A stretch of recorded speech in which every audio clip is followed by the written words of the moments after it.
A Bíblia diz em João, capítulo de número 12, verso 1: em verdade vos digo, se o grão de trigo caindo na terra não morrer, fica ele só, mas se morrer, produz muito fruto. Quem ama sua vida, perderá,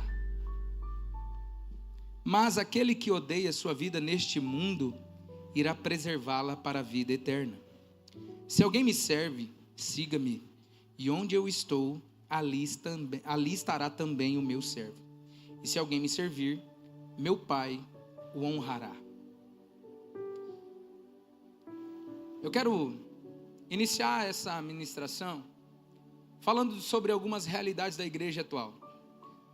Nós estamos em meio a uma igreja contemporânea que a palavra perda não faz parte do vocabulário dela, infelizmente. Estamos em meio a evangelhos distorcidos, visões a respeito de Deus distorcida. Não estou falando de um Deus irado, eu estou falando de um posicionamento de filho maduro. Quantos estão aqui? E quando a gente fala sobre perda, é óbvio que não é gostoso de ouvir. Ninguém gosta de perder. Mumu é desse tamanho, não gosta de perder nem no paro ímpar. O meu caçula. Caçula não, o meu do meio, né? Já desse tamanhozinho, já não gosta de perder nem no paro ímpar. Quantos são competitivos a esse nível? Mas quando a gente vai para a palavra e quando a gente olha a história do povo de Deus, dos filhos de Deus, todas as suas perdas foram para um bem maior. Cooperaram para algo extraordinário. Só que mesmo assim, existe uma compreensão errônea das Escrituras que diz que a igreja, que os filhos de Deus, que o povo de Deus não pode perder. E não estou entrando num cenário agora da vitória que nós teremos quando Jesus voltar. Isso já está garantido, amém, irmão? Aleluia! Mas eu gostaria de dizer que nós, como filhos maduros, precisamos ter uma consciência de vitória. Diga, consciência de vitória. É uma consciência de vitorioso, que independente do que nós enfrentaremos ao decorrer da nossa rotina, da nossa vida ainda nessa terra, ainda neste plano, nós precisamos entender que a partir da cruz de Cristo tudo é lucro. Vou repetir isso aqui, a partir da cruz de Cristo tudo é lucro. Depois daquilo que Jesus fez por nós, por ter nos resgatado, nos comprado, redimido, justificado, santificado, nos perdoado, a partir disso tudo é lucro. Só que nós estamos tão envoltos a um evangelho esquisito, a uma compreensão errônea, a cultura mundana. Estamos tão infiltrados no Egito que nós acabamos esquecendo que nós estamos aqui, mas não somos daqui. Nós estamos aqui, mas não somos daqui. Vou falar mais uma vez para você entender, e o inferno também. Nós estamos aqui, mas não somos daqui. Então talvez algumas perdas que para o homem natural seja perda, para o filho de Deus espiritual isso é lucro. E eu gostaria de falar a respeito desse tema aqui. O rio das perdas. Abra sua Bíblia em Êxodo, para alguns é Exodó, capítulo 2, verso de número 1, nós vamos ler até o 10.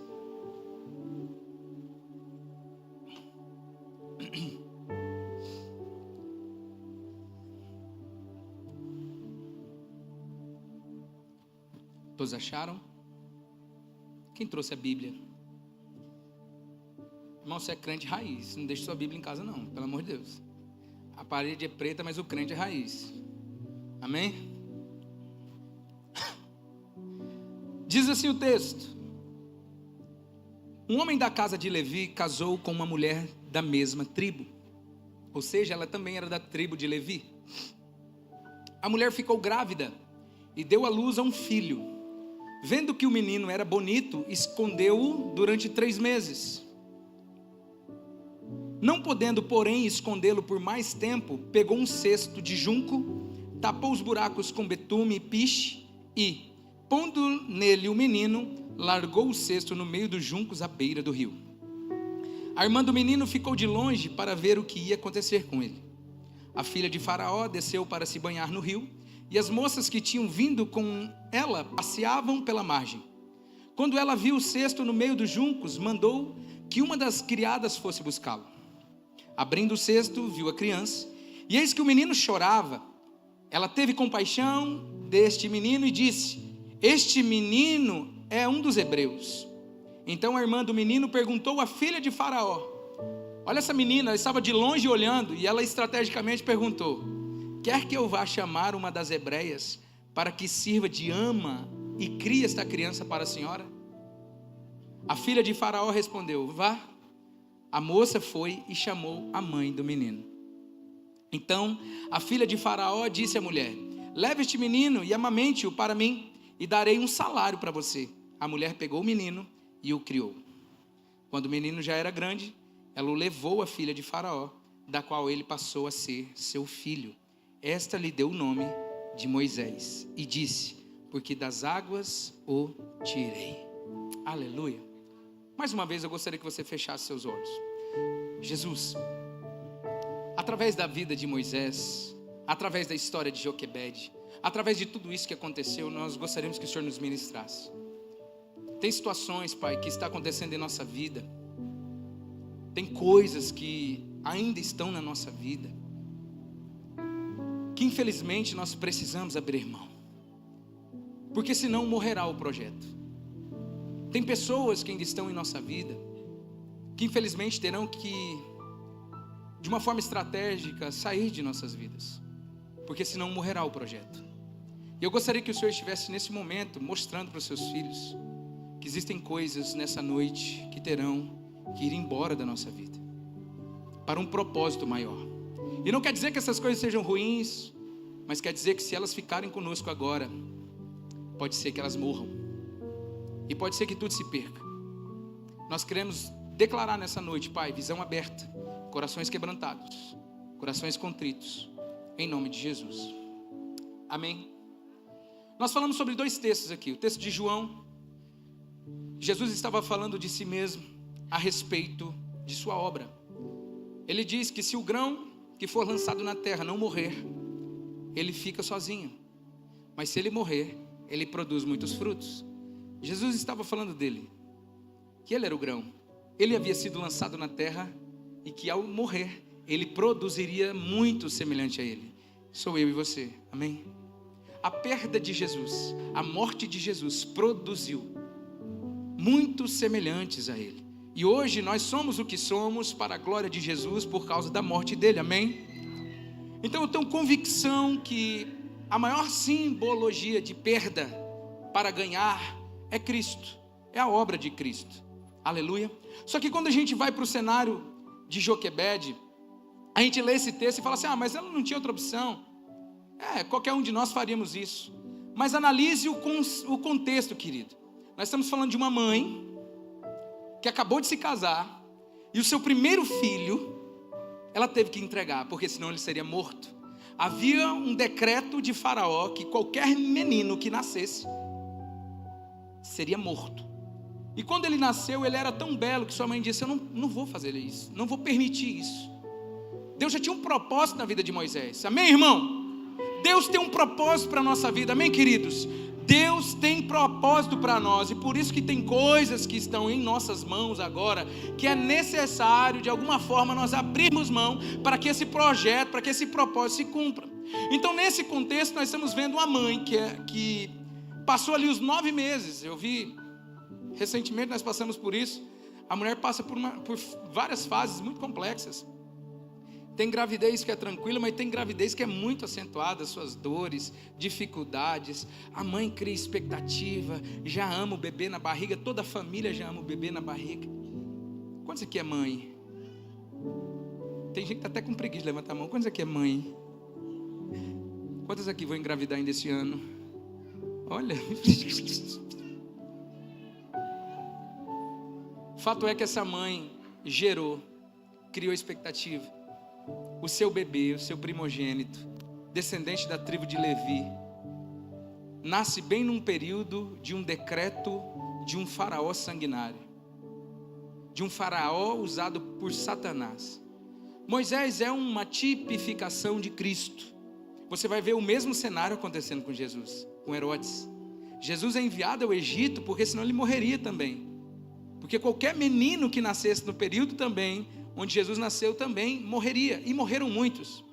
Estrategicamente, Deus manda José, na verdade, levar Jesus para o Egito naquela época.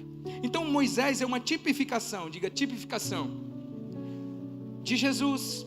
Então aqui nós estamos vendo Moisés também representando a arca, porque o ambiente onde Moisés foi colocado, a gente chama de Moisésinho, um cesto, mas na verdade aponta para algo muito superior. Talvez você nunca escutou isso, mas o ambiente onde Moisés foi colocado é um ambiente muito semelhante à arca. Era feito de junco, com betume e com piche.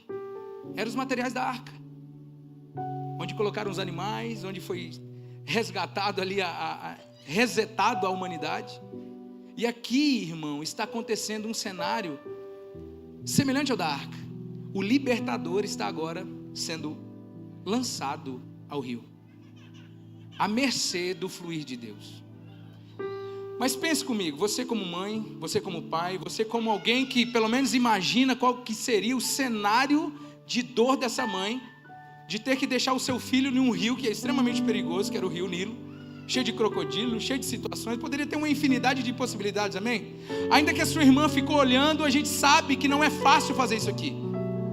Você chegar e colocar a sua coisa mais preciosa, se coloque no lugar dessa mãe, o seu bebezinho, igual está ali o Augusto, num cesto, virar as costas e ir embora. E dizer assim, é melhor você ter uma possibilidade de viver em meio a esse caos, do que você ficar na minha segurança destinado a morrer. Vou repetir isso aqui. É melhor você ter a possibilidade de viver, mesmo em meio às incertezas e dúvidas, do que ficar no berço da minha segurança, destinado a morrer. Esse Moisés que desce, destinado a morrer, volta, destinado a reinar. Você está aqui? O Moisés que desce, destinado a morrer, volta, destinado a reinar. Eu inicio dizendo que nós não amamos perdas. A gente não gosta de abrir mão. A gente não gosta de abrir mão de amizades, de relacionamentos, de pessoas. Nós não gostamos de abrir mão. A gente se adapta facilmente, a gente se apega facilmente. Só que tem coisas e situações e ambientes e pessoas que é necessário abrir mão. Porque senão o novo de Deus, a próxima fase, a estação que está chegando, não chega na proporção certa, se chegar. Então muitas vezes Deus nos leva até a beira de um rio. Eu tenho certeza que hoje Deus está estabelecendo um rio aqui. Porque tem muitos Moisés que a gente precisa lançar. Eu não ia pregar sobre isso hoje, nós estamos em meio a uma série de ministrações. E hoje a continuidade era a continuação daquela ministração de domingo, que era sobre a prisão na mente, que eu preguei no domingo retrasado.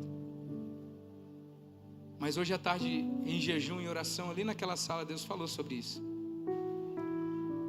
Moisés precisa ser lançado. Sei que Deus trouxe pessoas específicas hoje aqui, que vem orando há um tempo já, perguntando para Deus, Deus, o que eu faço com essa situação? Não sei se eu insisto, não sei se eu deixo para trás. Eu não sei, fale comigo. Se estiver fazendo sentido, diga amém. Ali temos então duas opções: segurar em nossas mãos até perder de vez, ou entregar nas mãos de Deus para ganhar de volta com propósito. O incrível é ver que quando Joquebede coloca esse menino no cesto e vira as costas, para ela ali acabou. Alguma coisa vai acontecer, alguém vai achar, ele vai embora. Só que na mesma medida, talvez no mesmo dia, aquele menino volta para ela agora de maneira muito segura. Porque agora ele não é apenas filho dela, agora ele é um protegido da filha de Faraó. Diga-se de passagem, um adotivo da filha de Faraó. Joquebede entendeu isso. É melhor perder no rio de Deus do que segurar em casa e ver o filho morrer. Essa é a essência da fé. A vitória nasce quando aprendemos a perder com propósito. Essa é a essência da fé. Estão aqui comigo? A essência da fé é perder com propósito. O que você precisa abrir mão pela fé para que o propósito aconteça? Você tem um propósito? E você sabia que tem coisas que vão impedir esse propósito se você não abrir mão?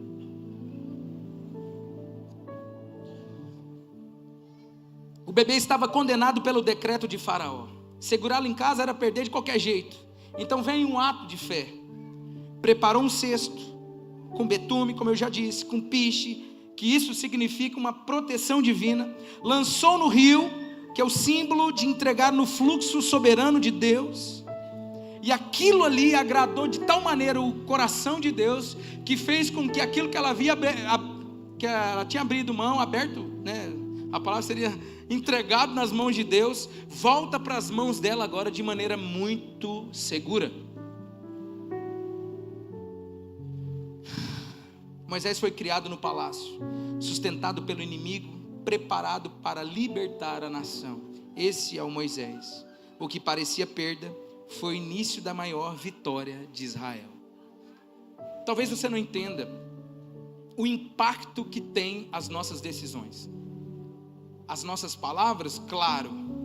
Eu até esses dias estava falando com Deus, e Deus falou isso para mim, falou: Tiago, o povo não sabe o tamanho do impacto que tem suas palavras.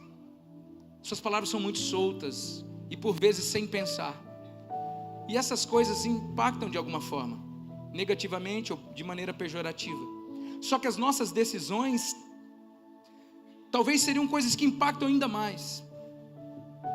Porque as nossas decisões, elas podem fazer um divisor de água para uma nação, para uma cidade inteira.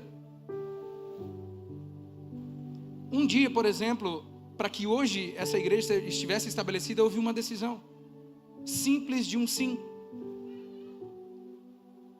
que hoje tem impactado muitas vidas. Amanhã, por exemplo, pode ser várias outras vidas, até milhares de vidas sendo impactadas pelo seu sim, ou pelo seu não. Estão aqui? E não apenas nesse cenário, talvez no seu cenário profissional. O seu não hoje para uma possibilidade corrupta, eu digo possibilidade, talvez seja o sim de Deus amanhã para você ser um cara extraordinário nessa área. E nós precisamos discernir isso, porque tudo aquilo que estiver dentro do nosso propósito, alinhado com o que Deus colocou na nossa vida, não tenha medo de dizer sim ou dizer não, se aquilo ali estiver coerente com a vontade e a palavra de Deus. Quando a gente olha para essa mulher, a gente vê uma mulher que teve uma atitude em meio a um desespero. Talvez muitos de nós faríamos como ela fez, porque ela não tinha muitas opções. Ou era deixar ele ali, ou era a certeza de morte. Só que ela não tinha ainda a ideia de que aquilo que ela estava lançando sobre as águas voltaria para libertar a nação, que era Moisés, um jovem menino hebreu, tipificação de Cristo, que inclusive foi um dos homens que a Bíblia chama de amigo de Deus, que viu Deus face a face. Então a Bíblia fala a respeito de Jesus, que perdeu o céu para trazer o céu para a terra. A Bíblia diz que Jesus abriu mão do céu para trazer o céu para você. Jesus fez isso por mim. Filipenses capítulo 2, verso 6. Olha o que diz as Escrituras: que mesmo existindo na forma de Deus, não considerou ser igual a Deus algo que devia ser retido a qualquer custo. Pelo contrário, ele se esvaziou, assumindo a forma de servo, tornando-se semelhante aos seres humanos e reconhecido em figura humana. Ele se humilhou, tornando-se obediente até a morte, e morte de cruz. Esse é o nosso Jesus. Esse é o seu Jesus, que abriu mão de tudo o que ele era, se despiu de toda a sua majestade, para nos substituir em um inferno de morte, de desespero, de dor, para que nós não possamos, de alguma forma, viver isso mais. Está aí, irmão? A Bíblia diz em João capítulo 12, verso 24, que Jesus perdeu sua vida para nos dar a vida eterna. João capítulo 12, verso 24. Eu acabei de ler esse texto. Em verdade lhe digo, se o grão de trigo caindo na terra não morrer, e ele ficar só, ele fica só, mas se morrer, produz muitos frutos. É por isso que eu louvo a Jesus, que a Bíblia diz que ele é a manifestação, a revelação exata de Deus.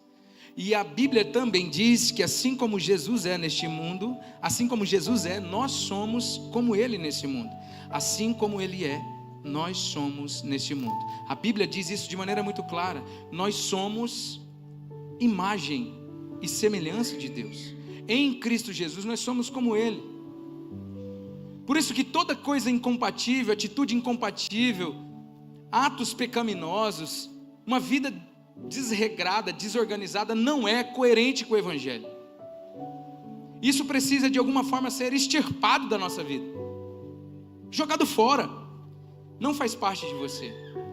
Olha para o irmão e diga assim: ei, o grão precisa morrer para produzir muitos frutos. Então Jesus morreu para que muitos outros, assim como Ele é, seja manifesto nessa terra. A Bíblia diz que Ele é o primogênito de muitos irmãos. Quem são esses muitos irmãos? Você. Diga: sou eu. Ele é o primogênito de muitos como Ele. Nós somos os pequenos cristos por aí. Não somos, irmãos? Cristão significa isso, pequenos cristos. Onde nós estivermos, a expressão do amor do Pai, a expressão da glória do Pai, a expressão da graça, da paz, do poder. Sabia que Deus tem vontade que você ande no poder dele? De verdade, Deus tem desejo que nós andemos na força do seu poder. Até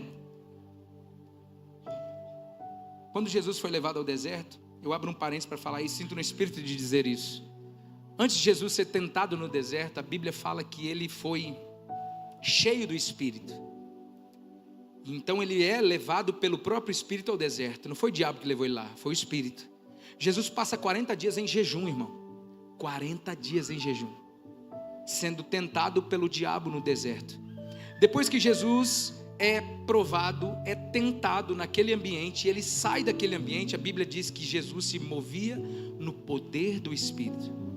Antes ele era cheio do Espírito, e depois que ele passou pelo deserto, pelo jejum, pela tentação, a Bíblia fala que ele se moveu no poder do Espírito. Talvez aí fique alguns direcionamentos claros e específicos para a igreja. Você gostaria de se mover no poder do Espírito? Existem algumas coisas que precisam ser feitas. Uma delas é jejuar. Uma delas é você passar aprovado pelas tentações. Estou falando sério. Isso não tem a ver com pagar preço. Isso tem a ver com escolhas e decisões. Tem lugares que nós precisamos entrar. Tem situações que nós vamos fazer acontecer, mas só vai ser feito ou só vai acontecer através do poder do Espírito. Irmão, escute.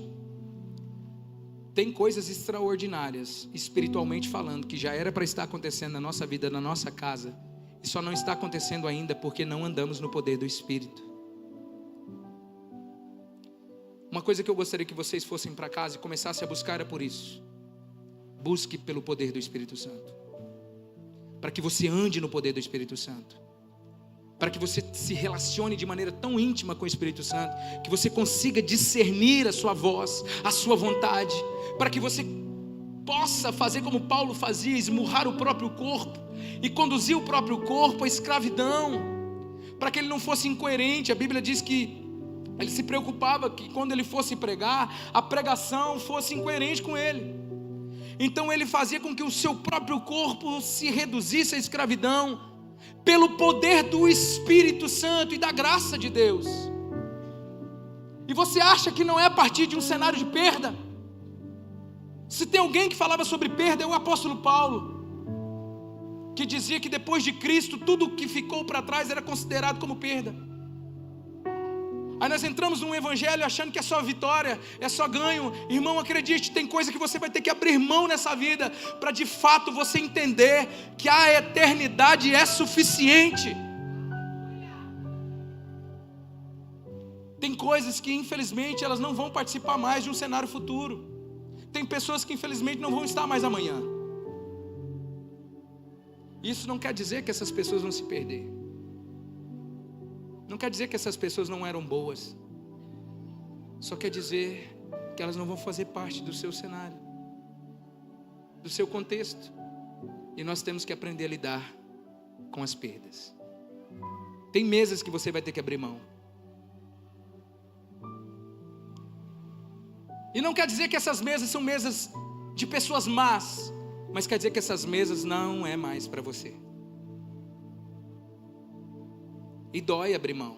Dói ou não dói? Dói. Porque a gente se acostuma muito fácil. A gente ama. A gente foi criado em meio a essa cultura, em meio a esse ambiente. A palavra é bem essa mesmo. Nós nos acostumamos tanto que agora isso faz parte da gente. Olhe para essa mulher chamada Joquebede. Ela teve que abrir mão do seu filho. Se tem algo para uma mulher que faz parte dela, irmão, de maneira literal, é um filho. Sim ou não? Então Jesus é o nosso maior exemplo de perda. O apóstolo Paulo declarava, como eu disse, o que era lucro considerei como perda. Filipenses capítulo 3, nós vamos ler do 7 ao 8, só para deixar claro e exemplificar para vocês. Mas o que para mim era lucro, isso considerei perda por causa de Cristo. Na verdade, considero tudo como perda, por causa da sublimidade do conhecimento de Cristo Jesus, meu Senhor. Por causa dele, perdi todas as coisas e as considero como lixo para ganhar a Cristo. Uau!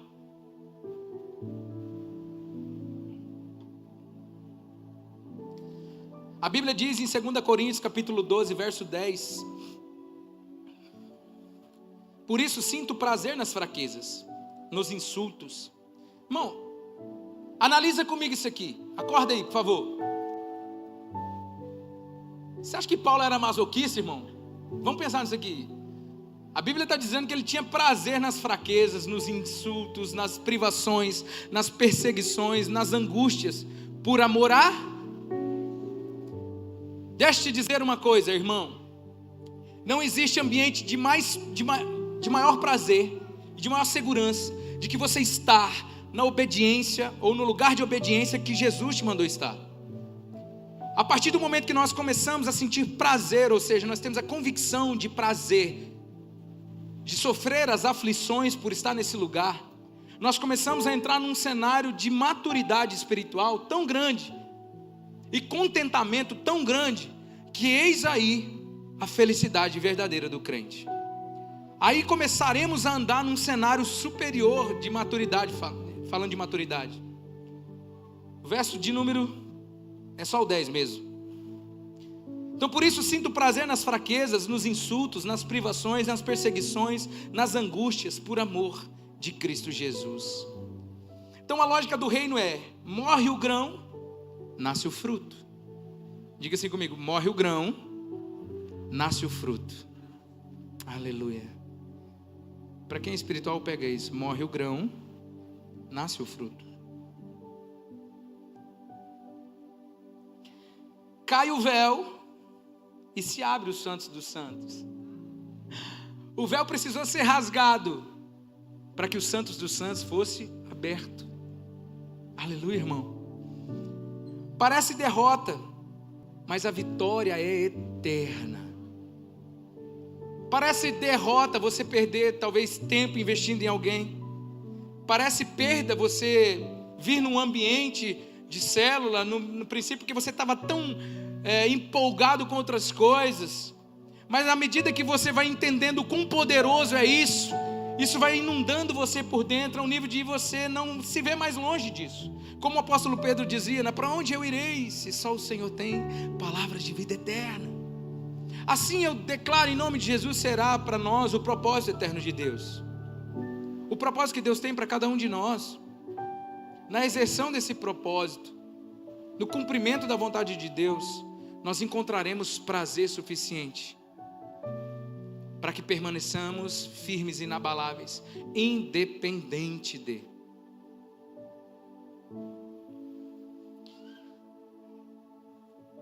Quando a Bíblia fala a respeito de sermos vitoriosos, ela não fala de uma possibilidade que está por vir. A Bíblia fala de uma realidade que já somos. Você pode dizer isso? É uma realidade que nós já somos. Ou seja, a vitória do crente não está quando Jesus voltar. A vitória do crente já foi determinada lá na cruz do Calvário. Então nós não seremos vitoriosos. A Bíblia diz que nós já somos vitoriosos. Então essa é uma realidade consumada no presente momento. E se isso para nós for uma verdade, nós não andaremos, como disse no início disso aqui, entristecidos, preocupados, ou tendo a nossa felicidade pautada nos resultados. Independente se estamos ganhando ou se estamos perdendo, independente se temos abastança ou se nós não temos, nós ainda assim somos vitoriosos em Cristo Jesus. Quando nós começamos a entender isso, irmão, e isso amadurece dentro de nós, nós vamos conseguir andar em vitória verdadeiramente diante das circunstâncias. Porque está muito fácil o diabo acessar nossas mentes. Basta tocar, às vezes, nas finanças. Basta ele, às vezes, fazer alguma coisa que nos leve a uma perda. Seja ela financeira, emocional, material, né? E aí a gente já diz que Deus não é comigo. Cadê Deus? É só o cara ser mandado embora do emprego, ele já começa a dizer assim, Deus me abandonou. É um nível de imaturidade tão grande que a gente anda, de desconhecimento da vontade de Deus e da pessoa do Espírito Santo, que a gente atribui ao Espírito Santo, a Deus, os resultados ruins de nossas más escolhas. E infelizmente isso é uma realidade da igreja atual. Então a consciência de vitória não é negar a dor da perda. Você pode dizer isso aí para o seu irmão? A consciência de vitória não é negar a dor da perda. A consciência de vitória é olhar para o cesto do rio e dizer: Deus está conduzindo. É olhar para aquele cesto e dizer assim: eu tenho convicção de que Deus está conduzindo. É de você pegar o Moisés que está aparentemente morrendo nas suas mãos, seja ela uma circunstância, seja ela uma pessoa, seja ela o projeto, e colocar nas mãos de Deus e dizer assim: por mais difícil que seja para mim abrir mão disso aqui, e quando eu coloco nas mãos de Deus, no rio de Deus, eu tenho convicção que Ele está conduzindo. E quando Ele conduz, irmão, é o fluir dEle. Quando Deus conduz, aquilo ali, irmão, coopera, frutifica. Aquilo verdadeiramente vai cumprir o seu projeto, o seu propósito. Então, 3 chaves da consciência da vitória. Primeira, o cesto é pequeno, mas a promessa é grande.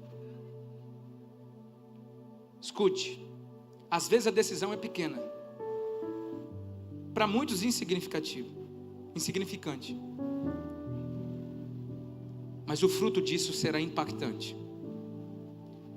Às vezes é um ambiente que para muitos não tem nada a ver.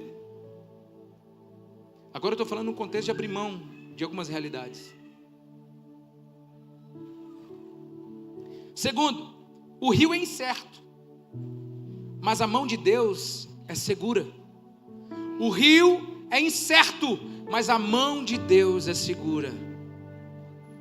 Nós temos inúmeras incertezas quando a gente abre mão, mas se você colocou nas mãos certas, irmão, pode ter certeza que Ele é seguro.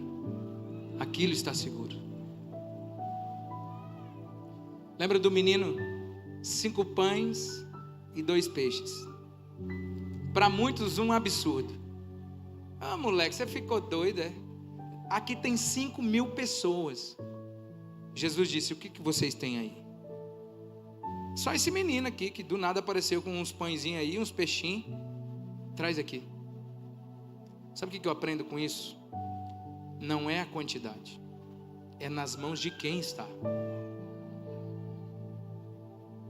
Nosso problema não é a quantidade de recurso ou de competência, e sim em quem a gente confia.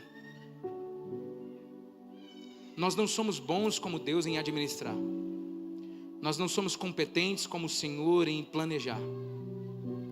Estão comigo aqui? Nós não somos suficientes como Deus é suficiente. Talvez o seu projeto ele é incrível, porque foi Deus que colocou dentro de você.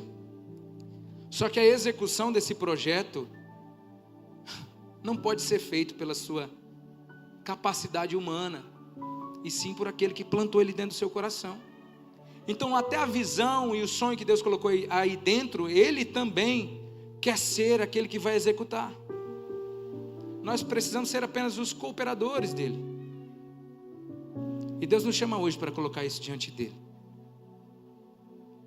Tem coisas que precisamos abrir mão, porque não vão fazer mais parte da nossa vida. Mas tem coisas que nós precisamos colocar aos pés do Senhor, porque sabemos que nas mãos dEle, aquilo ali vai prosperar. Aquilo ali vai crescer, aquilo ali vai virar algo muito abundante, porque se ficar na minha mão agora não vai dar certo. Tem guerras que você está agora enfrentando pela força do seu braço, que se você já tivesse colocado aos pés de Jesus já tinha se resolvido. Mas a incredulidade é tão grande que você está tentando resolver sozinho, e por isso você está cansado, a ponto de desistir de tudo. Estão aqui? Eu quero que você se coloque de pé. E nós vamos fazer um ato de fé aqui.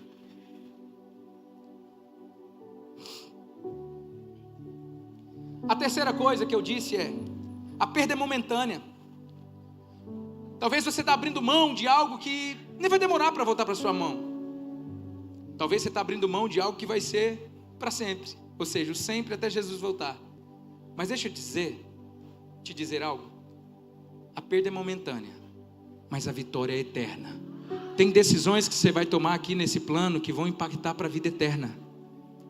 Tem pessoas que você vai cuidar agora, investir tempo agora, que você vai investir recurso agora, e elas te acompanharão para a eternidade.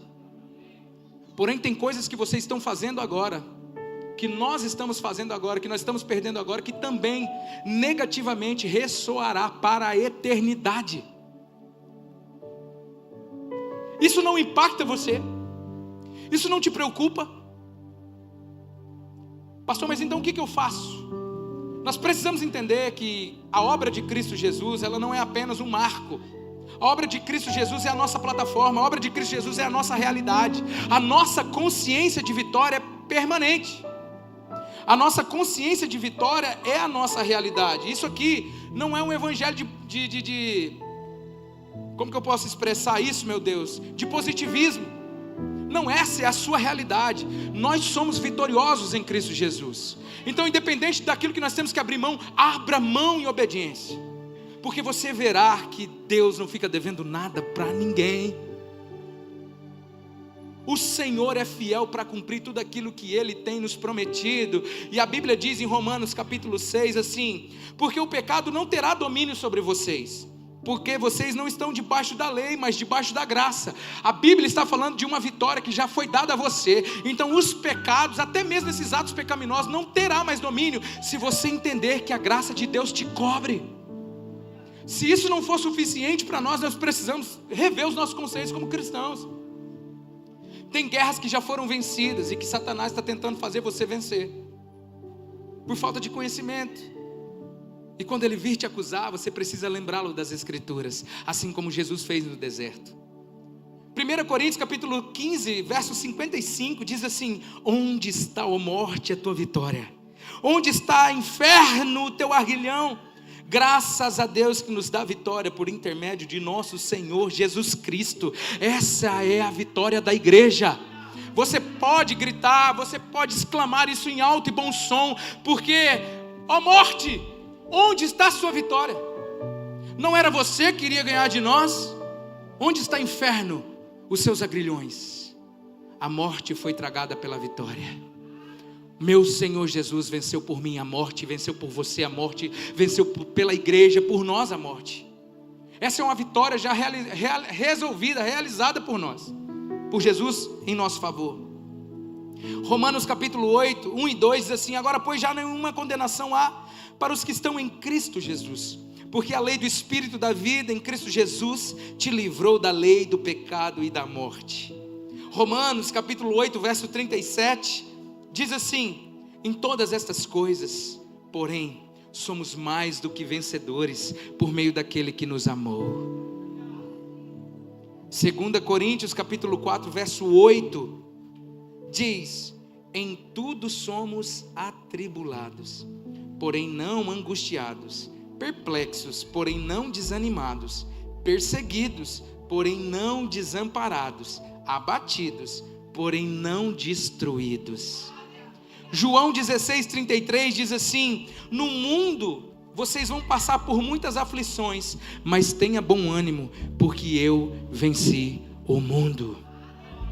Jesus estava dizendo assim, vocês podem passar por aflições, mas quando as aflições chegar, lembrem-se, eu já venci as aflições no lugar de vocês. É como se Jesus estivesse dizendo: as preocupações virão, mas elas virão até o momento em que você lembrar que eu já venci elas por vocês. Até as nossas aflições Jesus já resolveu. No mundo a gente vai ter aflições, vai ou não vai? Só que elas têm prazo de validade na sua vida. Elas vieram com prazo de validade. A preocupação chegou na sua casa com prazo de validade. A enfermidade chegou na sua casa com prazo de validade. Amém, irmão? Não, pastor, Deus me livre, nem vai chegar lá em casa. Fé maravilhosa, gostei dessa fé. Nenhum mal te sucederá, nem praga alguma chegará à nossa tenda. Amém? Porque aos teus anjos ele dará ordem ao nosso respeito, para que nos livre de todo o mal. Assim diz as Escrituras. Colossenses capítulo 2, verso 15 diz: e despojando os principados e potestades, publicamente os expôs ao desprezo, triunfando deles na cruz. 1 João capítulo 5, verso 4 diz: porque todo aquele que é nascido de Deus, diga: eu sou nascido de Deus. Pois todo aquele que é nascido de Deus vence o mundo. E esta é a vitória que vence o mundo. Essa é a nossa vitória, a nossa fé. Aleluia, irmão. Quem é o que vence o mundo, senão aquele que crê ser Jesus, o Filho de Deus? Aleluia, eu amo esses textos, e eu fiz questão de colocar esses textos aqui. Tiago capítulo 4, verso 7. Sujeitai-vos, pois, portanto, a Deus, mas resisti ao diabo, e ele... Sujeitai-vos, pois, a Deus, e resisti ao diabo, e ele fugirá de vocês. Essa é a realidade do Filho de Deus, amém, irmão? As pessoas dizem assim: resiste ao diabo e ele vai fugir de vocês. Ei, primeiro tem um comando antes. A Bíblia diz: sujeitai-vos a Deus, e depois resistir ao diabo. A sujeição a Deus é o quê? Eu me rendo à sua obra, eu me submeto à sua vontade, eu me submeto ao seu Espírito. E aí, irmão, alguém que se submete à obra de Cristo, ao sangue de Cristo, e resiste ao diabo, o diabo, foge louco, fugido. Amém? Eu tenho convicção, querido, que através desse ato de fé que nós vamos fazer agora, coisas extraordinárias começarão a acontecer na sua vida. Eu não sei o que você tem que colocar no rio, no fluir de Deus. Eu não sei, talvez é o seu sonho, talvez é um relacionamento que você precisa abrir mão, talvez é um negócio, já faz um tempo que você vem lutando para fazer dar certo e nada de dar certo. Eu só sei de uma coisa: o que Deus me mandou pregar nessa noite foi: fala para eles que tem coisas que precisam abrir mão e colocar nas minhas mãos para dar certo. Eu quero que você feche seus olhos agora e você vai orar. Você tem esse poder de orar, você tem essa liberdade em Jesus. O seu pai te atraiu aqui hoje só para te falar isso. Eu sei que você se esforçou bastante até aqui, eu sei que você tem lutado, mas infelizmente tem lutado sozinha, tem lutado sozinho. Mas se você colocar nas minhas mãos, se você colocar no meu rio, isso não somente vai impactar você, abençoar você, mas vai abençoar toda a sua casa, todo um contexto, muitas outras pessoas.